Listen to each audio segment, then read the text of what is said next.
Good evening, everyone. We will be going through a reviewing of the story Redeployment by Phil Klay. My name is Craig Lejos. So, to start out, I want to give you a quick summary of the story that we'll be looking at today. So, the beginning of Redeployment really looks at um, kind of an item that then becomes a theme throughout the entire story, which is called Operation Scooby. And these military members essentially, um, to put it very bluntly, are shooting dogs that are trying to eat the bodies of dead insurgents and or military members. So very dark and depressing beginning to the story Redeployment, but it just seemed like it was a um, very nonchalantly. This was something that just kind of happened in wartime, which again is a theme that we'll see throughout the story.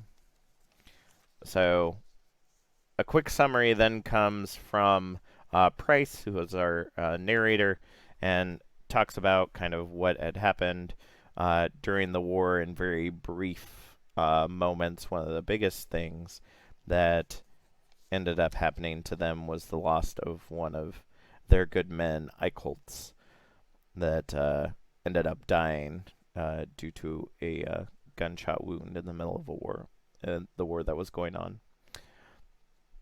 So, continuing on, we actually catch up to the present, where we see the soldiers end up getting a flight home. They stop briefly in Ireland for refueling because they're coming from the Middle East. And I have to say, this is something that I totally hear a CO saying after such a long deployment, because the pilot, the plane's captain, who usually is also um, military, but in this story is a civilian, wants to remind everyone that their general orders stay in effect until you reach the States, so you're considered on duty, no alcohol. But the CO jumps up and says, "That makes about as much sense as a goddamn football bat. All right, Marines, you've got 3 hours. I heard they served Guinness. Ooh fucking rah." And so that was pretty straightforward. Obviously, they went through a lot of stress. Their CO, or their commanding officer, um, gave no care really as to what happened, and we end up, as we see them go to the bar, it's crazy. It gets pretty ridiculous. Um, After that, they end up finding themselves back on the plane and don't really understand what is happening until they get back to America, where they have a reunion with their families. There's TV cameras, lots of U.S. flags.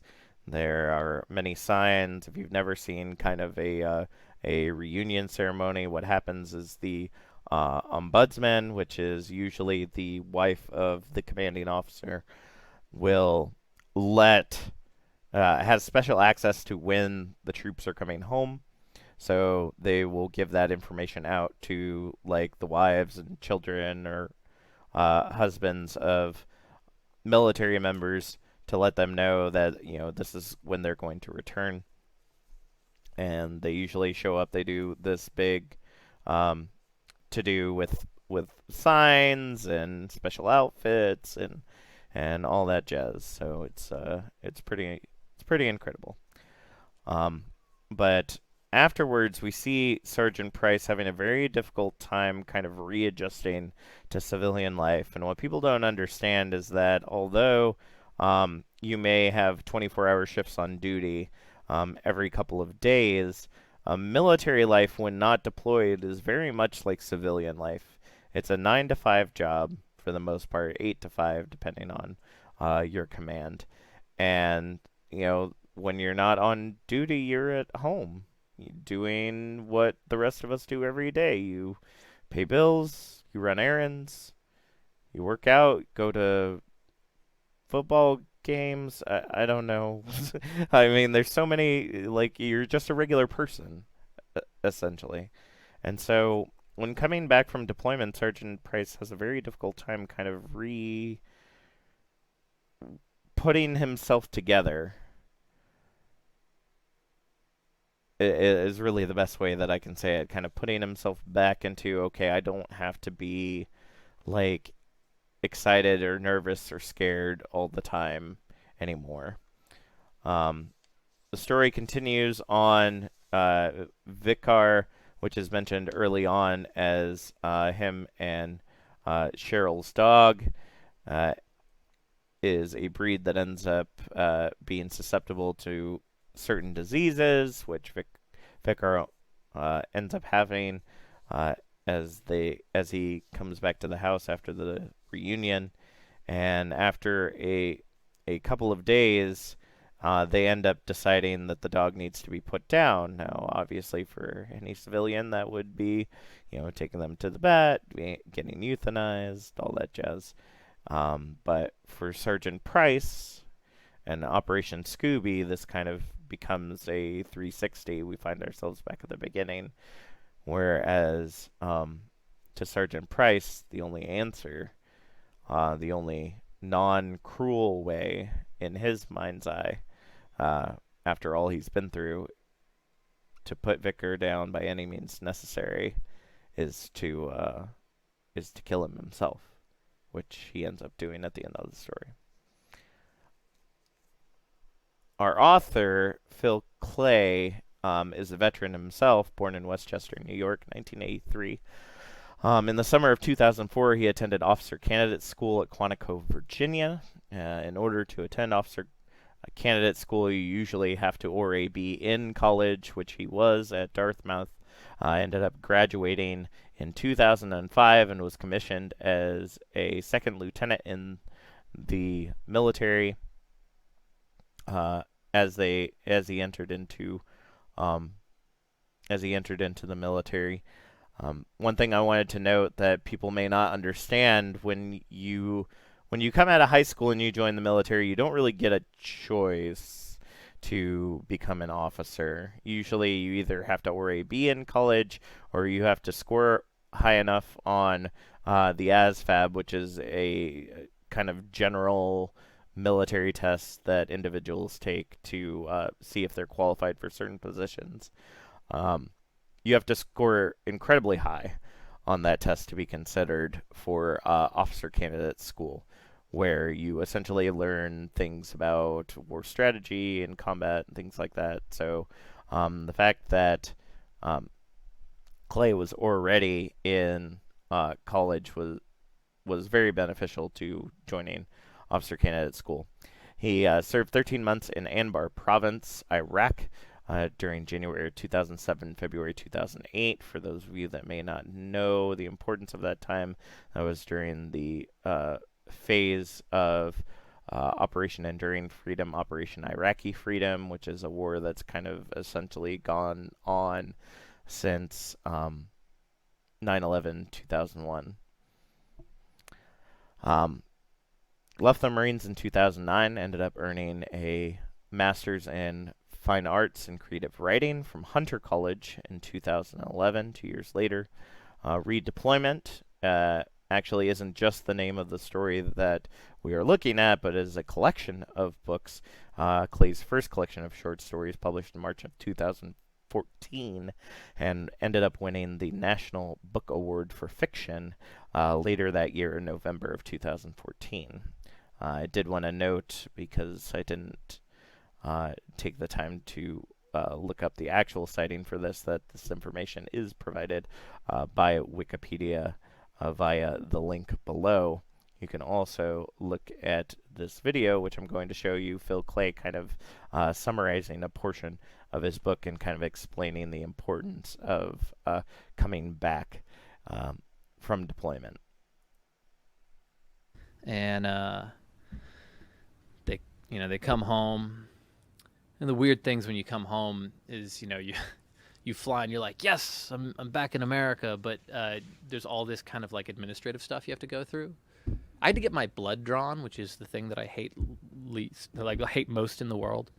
Um, before we could see the families, but anyway, so they touch down in Cherry Point, and they go through this sort of long process, and they're waiting to see their families, and uh, they've just gone to the armory, which is the last thing they have to do.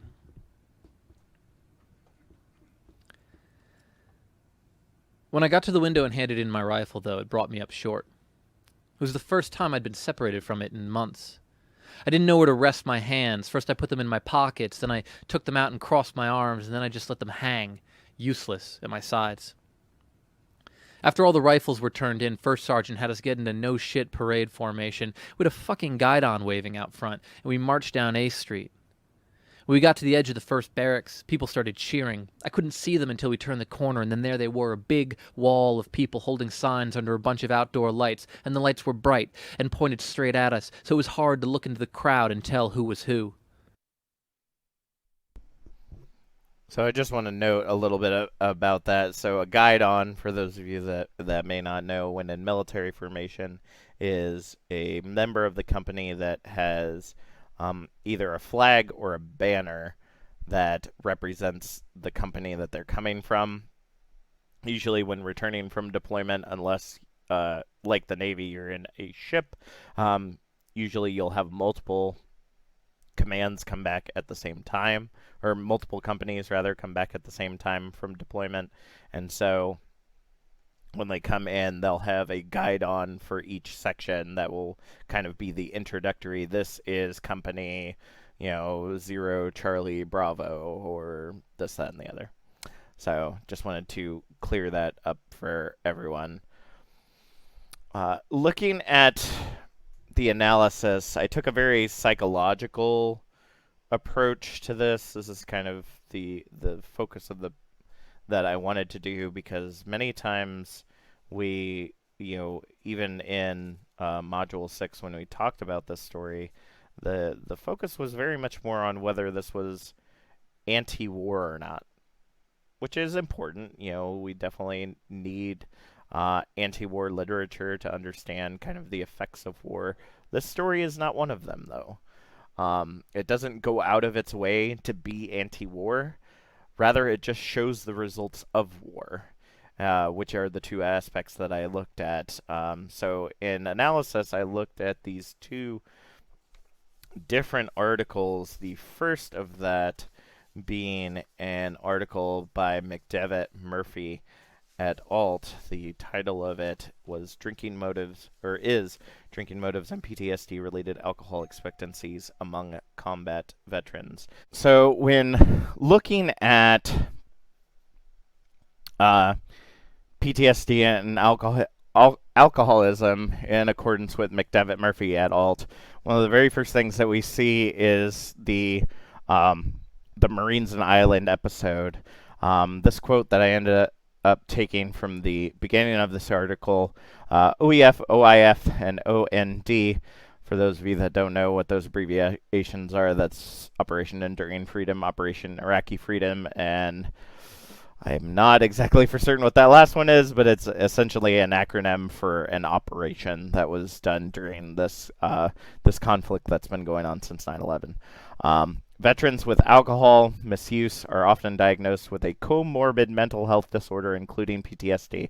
So essentially, every veteran that was involved in this study or in other studies that have some kind of alcohol misuse also end up finding that they have some kind of mental health issue.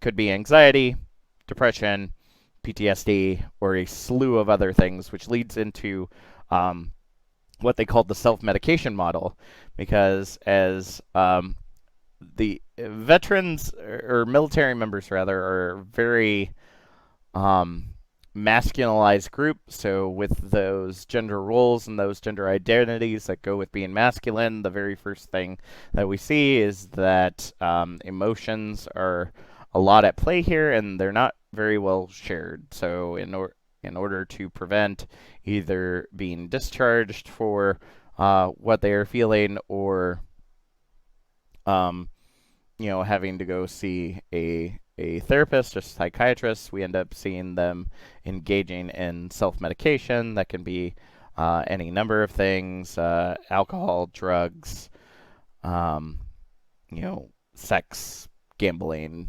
A slew of different addictions that could happen just to kind of prevent that feeling that these soldiers are having. This last section, the text talks about social inconformity motives reflect reasons for drinking that are related to one's social context, while enhancement or coping motives refer to drinking that is prompted by a desire to alter one's internal state. So the overall goal of the self-medication model is that if I'm feeling bad on the inside and I put something in that makes me feel not so bad, then I'm good to go. And that's literally how simple it is for military members. They're like, okay, if I can just get these emotions down by any means necessary, these feelings, these fears, these anxieties, if I can just keep them down and have them not pop up by any means necessary, then I'll be able to do my job. The second article by Sharon et al. Looks at the resilience of combat-exposed veterans. This really gets into the nuances, and I'm kind of playing devil's advocate in this aspect, so bear with me as I'm kind of looking at the negative aspects of this research. The name of the article is called Exploring Resilience Models in a Sample of Combat-Exposed Military Service Members and Veterans, a Comparison and Commentary by Sharon et al. So the first thing that we see in comparison with the story is the color levels. And Sharon et al. Specifically states nuances of sample and stressors are likely to influence the estimated prevalence of resilience. Now, what that means is that there are many different things that can determine a person's color level. So when Price is talking about them always being at the color orange, some of them are at a darker orange, like a red orange, when it comes to situations of war that they were in. Some may find themselves at a much lighter orange, maybe more towards a yellow aspect. But really, without being in the situation, it's really difficult to determine whether or not this prevalence of resilience, as Sharon et al. Is talking about, exists within people. There's not a way to test for that. You can't just, look at someone's DNA and be like, oh, that allele is good for resilience. We can't determine that. It's not that straightforward. And in that aspect, the calm is only skin deep, which Price really talks about, is the fact that these, they have to keep a level head at all times. The specific thing that I'm thinking about that comes to mind is when he comes home and is reunited with his wife. They go home, they have sex. It's very common in military relationships, especially when you've been away from your partner for so long, to engage in coitus that way, just to kind of feel the embrace of someone else. But as Price was saying, although his outside was like, yeah, I've got this, come on, let's do this, I love you, kind of thing, his insides were just screaming, just absolutely all over the place, because in his mind's eye, he's still in that war zone. He's still experiencing what's going on, and because he was there for such a long duration of time, experiencing those feelings over and over and over and over and over again, you end up finding yourself in a position where it's not as easy to turn off. Lastly, time may heal all wounds, as the saying goes, but in this aspect, time may heal some wounds. Because the study ends up finding near the end, I'm kind of summarizing the aspect for you, is that through those that they studied, some did not show any aspects of PTSD or depression or anxiety. Well, I shouldn't say shown any, was not able to be diagnosed by the diagnostic statistics manual that was available at that time, which is what psychiatrists use to determine whether or not someone is diagnosed with a certain mental health illness. With that aspect, time does heal some wounds. They are able to live their normal life, but for a majority of veterans, we do not see that as the case. So going into my interpretation, where we start really connecting it with the story and kind of trying to flush out what we see, I wanted to look at two different psychological stances.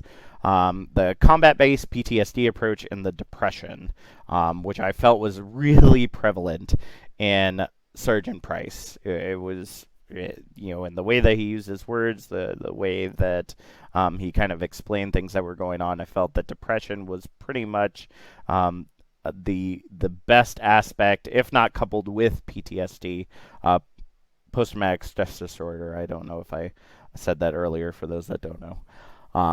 So absolutely huge when it comes to looking at these different aspects. So with combat-based PTSD, obviously you have different results that could happen of them. We hope for the positives. Of course, we want people to live healthy and happy and be able to kind of overcome this this traumatic event or traumatic events that have happened during their service. But many of the times we end up finding them instead of opting for resilience, they opt for either suicide or some kind of addiction, such as alcoholism. Suicide we hear talk of when Weissert ends up coming home and finding out that not only is his wife gone, all of his things are gone. I could almost guarantee you that his bank account is drained. I'd love to say that this is a rare story. That this is the fiction part, right? This is the made up part. No, this is all too common in the military, and it's just because of the requirements of the military, the demands in the military keep you away from family much longer than one may want to be. And so, when you're away from someone you love for that long of a time, you can find yourself, needing someone else. And unfortunately, unless that's discussed ahead of time with your partner that's in the military, that's not a good position to be in. Also, with alcoholism, half of us were rocking the first hangover we'd had in months, which at this point was kind of shitty. That feeling was a kind of shitty that felt pretty fucking good.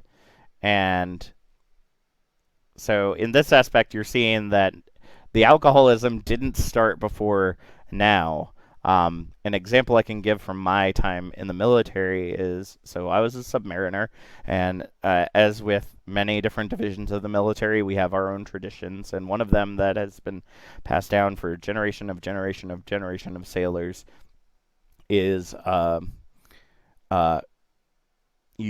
when you obtain your qualifications for the ship that you're on, you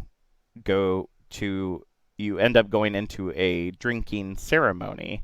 For us in the submarine force, it's called drinking your dolphins. The dolphin is the symbol of qualification that ends up getting pinned to your chest when you have achieved qualification on submarines.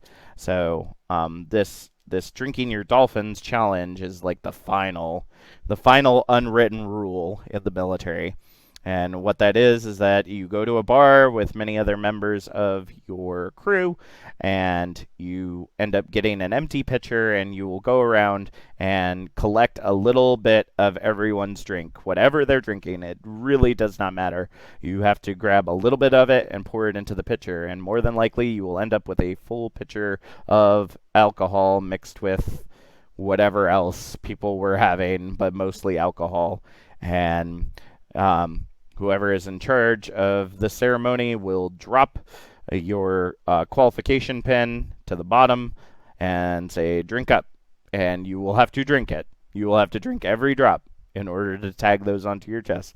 And it is the worst thing ever. But again, we're looking at kind of this ways of being resilient. It's not positive, but it's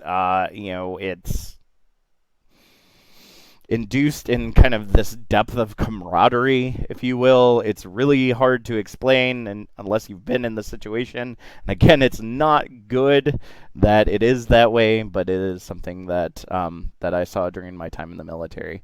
Looking more at the depression aspect now, which we saw with Sergeant Price, we see him talking about that some members of his company were trying to go from orange to white, or lower than white, if there is even a lower. That's kind of summarizing what he had said in the story. And I hate to tell you this, but lower than white is either exhaustion or depression. Like you are completely drained. You kind of have no desire, no passion. If you're looking at white or green, depending on kind of what aspect of this what kind of color chart you're using, that's kind of your positive. This is my everyday. I'm able to, live my life, live it to the fullest kind of thing. You're not dealing with a whole lot of stress. If you are under that level, you are incredibly depressed. You are incredibly exhausted, very much like I am now as I'm giving this presentation. Your body is just kind of wanting to essentially shut down due to all the stress that you've kind of been under. This is where we see again the self-medication with alcoholism, sex, drugs, things like that, gambling. But most of all is a disconnection from reality, especially when returning from deployment in wartime. You see kind of these images that will overlap with one another, and maybe I should have shifted this more to the PTSD section, to be completely honest. But you also see it in depressive states where you'll be kind of in a public situation as described in the story, and you'll kind of remember or even envision what it was like the last time it happened. So for Sergeant Price, your wife takes you shopping in Wilmington. Last time you walked down a city street, your Marine on point went down the sides of the road, checking ahead and scanning the roofs. In Wilmington, you don't have a squad, you don't have a battle buddy, you don't even have a weapon. So in that instance, Sergeant Price is not at orange, he's at red. Because normally at orange, he'd have his battle buddy, he'd have his squad, he'd have his weapon, he'd be able to protect himself. But right now, he's in the middle of public without any type of protection whatsoever. And so once again, we are seeing kind of this this excitement that is definitely not in the right direction. I didn't make a page for this, but I did want to give a crack at it while I'm kind of on in my presentation right now. Feel free to read through the bibliography as well as the links in the slide about Phil Klay rather, that was from Wikipedia and YouTube, that were different sources of information. So when looking at what kind of genre, if you will, this falls under, it's definitely postmodernism. I would say 90% postmodernism. You could throw in a little gothic, if you will, for like the gory details and whatnot, but I really don't think that fits whatsoever. It's definitely a postmodernist approach because we're looking at an aspect of life that that essentially isn't being cared for, and what we're talking about is our veterans and their mental health issues. So you really need to kind of envision, if you will, from a military standpoint, how this take on the story, and while interpreted many times by civilians, is interpreted by veterans, because those that live through this aspect of life will end up telling you that many of the things that could be believed to be fiction actually are not fiction whatsoever. When you're in these situations that that you see someone die and you come back with a mental illness, months, years later at times, wake up screaming in the middle of the night because you're having a nightmare. These are very realistic examples, and when we are living in a day and age currently where our government isn't doing a good enough job taking care of our veterans, many of them are committing suicide or looking towards these self-medication aspects to try to take care of their mental illness that they received from their time in war. It's not again, this is not to be seen as an anti-war piece, but it is definitely showing the results of what war does to the psyche of a human being. And again, we have these levels of resilience. There are some that can come back, they're absolutely fine. There are some that never see combat, so that, once again, they're fine. There are some that never see combat that come back, and because they have lived at this orange level for so long, whether or not they see combat or not, the impact is so great on them. So I would definitely, if I were to think of any a story genre that this fits in, I would definitely lean towards postmodernism, with the impact that it is trying to make on the realism that is being experienced. Thank you so much for your time. Have a good evening.